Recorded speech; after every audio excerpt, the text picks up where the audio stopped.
Bonjour à toutes et bonjour à tous, bienvenue pour ce nouveau point marché de la MIF. Alors, que s'est-il passé depuis la dernière fois? Eh bien, depuis la dernière fois, l'économie mondiale reste en expansion, mais régulièrement, les taux de croissance sont revus à la baisse.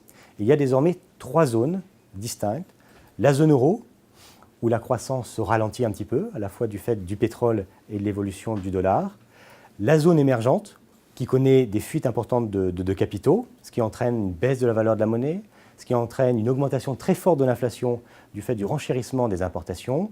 Et derrière, vous avez la spirale infernale de hausse des taux, contraction d'économie, hausse du chômage. À titre d'exemple, en Argentine, l'inflation est de 34% et les taux d'intérêt sont quasiment à 10%. En Turquie, les taux d'intérêt et l'inflation sont de 18%. Et en Afrique du Sud, l'inflation est quasiment à 5% et les taux d'intérêt sont à plus de 8%. Enfin, troisième zone, les États-Unis, où le cycle économique se prolonge. On s'attend néanmoins à ce qu'il y ait un ralentissement économique dans les mois à venir, ne serait-ce que parce que l'économie américaine est au plein emploi.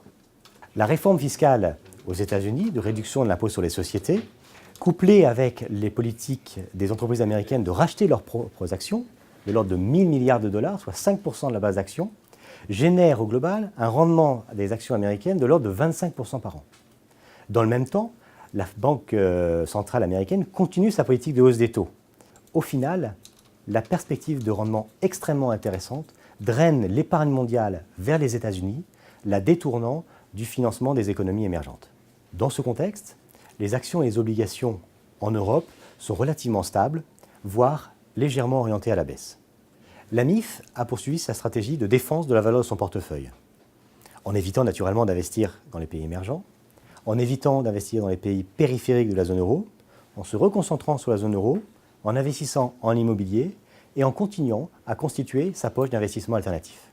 Ces investissements alternatifs, dits innovants, profitent en fait d'opportunités liées au refus du financement bancaire.